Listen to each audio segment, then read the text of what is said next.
보통 이제 기숙사 합격하려면 한 300문제, 400문제 정도를 하면 합격한다라는 이야기들 보통 그 정도를 합격권에 들어가면 하는 거고, 한 문제당 이제 암기 애들 단위 모듈 지식들이 또 이렇게 몇 개씩 들어가 있으니까 저는 이제 한 1000개 정도 암기해야 될 거예요. 한 1000개 정도 이제 암기를 하면 합격 수준에 이제 필요한 건 간다고 생각이 들고요. 근데 이제 또 암기가 한 1000개면 그게 작은 개념들로 따지면 하나의 암기 카드에 한 알아야 될 개념들이 한 5개 정도는 또 있죠. 한 5000개 정도 용어를 우리가 이해하고 그게 한 1000개 정도의 어떤 큰 모듈을 외우고 300개 정도의 25점짜리로 질문했었을 때 뭔가 제시할 수 있을 정도의 어떤 체계를 갖추면 그럼 되지 않을까도 싶은데 뭐 그 정도는 아니죠. 그게 뭐 작은 건 아니고 어쨌든 한꺼번에 그걸 가려고 하면 그러니까 5000개의 개념을 한꺼번에 이해하고 1000개를 한꺼번에 외우고 하는 것은 너무 힘든 이야기고요. 그래서 매 시험을 이번 시험에까지는 내가 얼마까지 그 시험에 그걸 쌓아놓고 그 다음에 또 그게 또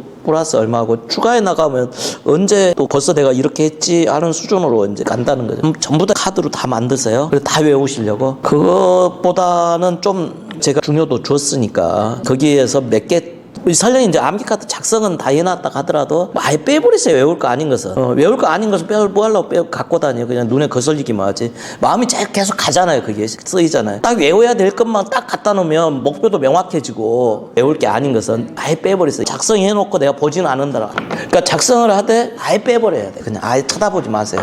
그래야지 목표가 명확해지잖아요. 외워야 될 목표가. 공부하실 때 내 공부해야 될 게 딱 명확하게 한정이 딱 돼 있어 줘야 되거든요. 보이는 대로 다 한다 라고 하는 게 좀 그게 아닌 것 같아요.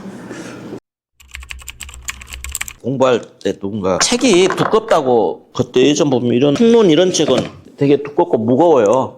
그러니까 사람들이 이렇게 쪼개가지고 그 수업에 해당되는 걸 들고 다닌단 말이에요. 쪼갠 횟수만큼 합격 기간이 늘어난다고. 그게 이제 뭐냐면 여러 비상조명등 바닥에 10룩스 이상 보면 원래 비상조명등 기준이 뭐였지 하고 가서 또 봐야 된단 말이에요. 앞뒤 왔다 갔다 하면서 봐야 되는데 쪼개면 그런 거 안 보겠다는 뜻이잖아요. 그러니까 네오 앞뒤를 연관 지으면서 그러면서 이제 헷갈림도 구분이 되고 또 이 통합성도 높아지고 하는데 그냥 이것만 이렇게 보겠다는 것은 별 좀 생각이 없으신 거죠. 우리 공부하실 때 보면 이제 비상조명등 바닥에 10룩스 이상. 그럼 원래 비상조명등 설치 기준에서 몇 룩스지? 그걸 같이 복습을 따로 하는 게 아니라 그때그때 그렇게 하면 복습도 되면서 연결도 되잖아요. 몇 룩스? 1룩스? 예, 1룩스.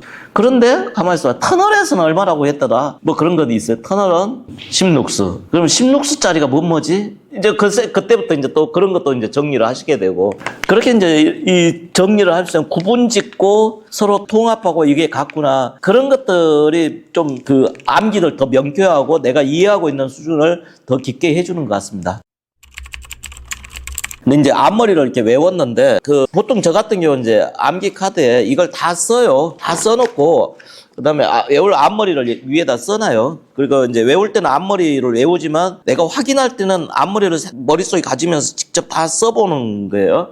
앞머리만 쭉 떠올랐다 해가지고 이거 외워졌구나 하고 넘어가시면 안 되는 거예요. 그럼에도 불구하고 이제 시험장에 가면 앞머리는 생각나는데 내용이 생각이 잘 안 날 때가 있어요. 하나하나씩. 그러면 여러분 뭐는 U자가 생각이 안 나요? 그럼 나머지 대충 써다 보면 U자가 생각나게 돼요. 먼저 생각난 것부터 굳이 또 이 순서를 쓸 필요 없으니까 생각난 것부터 써다 보면 한참 뒤에 가면 U자 이거였지 하고 생각나기도 하고 아니면 전체 맥락 속에서 U자 뭐 유지관리인가 보다 그럼 그냥 써버리셔도 되고 어쨌든 이 암기를 하려고 우리가 반복하실 때는 다 써보셔야 됩니다. 앞머리만 생각났다고 해가지고 이거 외워졌다 하시면 안 된다는 거예요. 공부하실 때 주 성향이 있는데요. 어떤 분들은 궁금하면 바로 뭘 찾아보고 또 질문을 하시는 분들이 있고요. 어떤 분들은 왜 이러지라고 무지무지 고민을 많이 하셔요. 왜 여기 설명은 이해는 안 되는 이해를 하려고 무지무지 고민을 많이 하시는 분들이 있어요. 좀 후자 쪽이 근데 공부는 더 도움이 돼요. 그래야지 좀 그게 좀 깊게 이해가 내 걸로 오래 남지 바로 궁금한 걸 찾아버리면은 좀 그게 깊게 이렇게 가기는 안 되더라고요. 그 다음에 이제 이걸 이해해 보려고 막 이렇게 저렇게 하는 과정에서 여러 가지를 생각을 하게 되고 여러 가지도 보게 되고 그래서 뭐가 있으면 일단 이해 안 되신 거 있으면 이게 뭔가 잘못됐을까라고 생각하지 마시고 왜 이렇게 돼 있지 관점에서 최대한 어떻게 나름대로 합리적인 어떤 근거를 보려고 한번 해보세요. 그런 것들이 좀 도움이 많이 되더라고요. 연기는 왜 움직일까요? 연기가 움직이는 것은 흐르는 유체가 액체나 기체가 고체는 흐른다라고 볼 수 없는 거잖아요. 액체나 기체가 움직이는 거하고 똑같은 원리죠. 연기도 그 중에 하나니까. 유체가 움직이는 것은 쉽게 말하면 압력 차이가 있기 때문에 움직입니다. 압력 차이가. 압력이 낮은 쪽에서 높은 쪽으로는 절대 움직이지 않고요. 무조건 압력이 높으면 낮은 쪽으로 움직입니다. 무조건 움직여요. 압력 차이가 있으면. 전에 한번 어떤 선생님이 앞쪽에서 압력에 대한 계기압력, 절대압력 이야기를 하는데 그런 것들이 어떤 분들은 딱 어느 순간 바로 듣자마자 계기압력과 절대압력 차이를 이야기하면 바로 느낌이 와닿는데 한번 약간 마음 생각이 꼬여서 처음 받아들이면 뭔가 그게 막 이해가 안 되는 경우도 있어요. 우리 그런 거 있잖아요. 근데 왜 우리가 압력을 공부를 해야 되냐고요.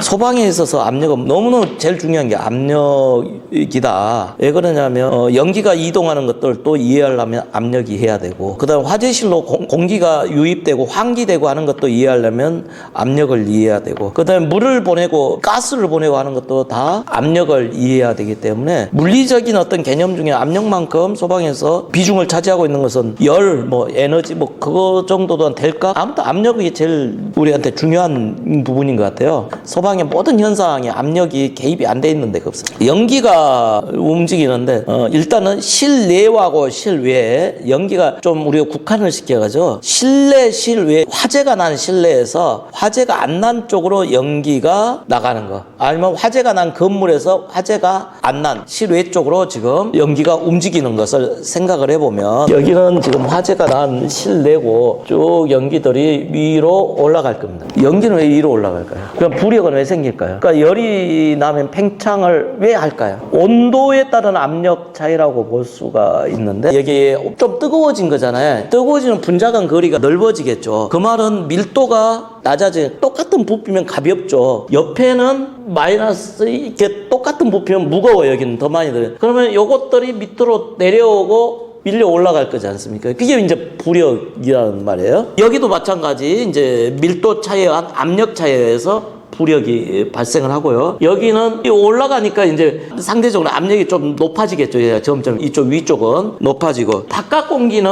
또 차갑죠. 차가우니까 훨씬 더 무거워요. 여기는 무거운 밀도가 크니까 무거우니까 얘들은 중력에 의해서 최적당 MGH 질량이 커요. 여기보다는 질량이 크겠죠. 그러면 그것도 내려가니까 여기는 상대적으로 또 압력이 떨어져요. 그러면 여기는 상대적으로 압력이 높아요. 그러면 이쪽으로 이렇게 또 가겠죠. 여기 연기는 밖으로 이제 그 압력 차이에서 나가려고 하는 겁니다. 즉 이 압력차 델타 P는 결국은 단위 최적당 위치 에너지 차이. 여기 MGH하고 여기는 훨씬 더 무거운 놈이고 여기는 좀 가벼운 M이 가벼운 놈이에요. H는 똑같은 높이로 중력 똑같고 질량 차이가 있는 거예요. 이게 최적당 질량 차이인 거죠. 이게 결국 압력 차이를 만든다는 거예요. 압력 차이 델타 P는. 내내 이야기했던 이야기를 식으로 한번 써본 겁니다.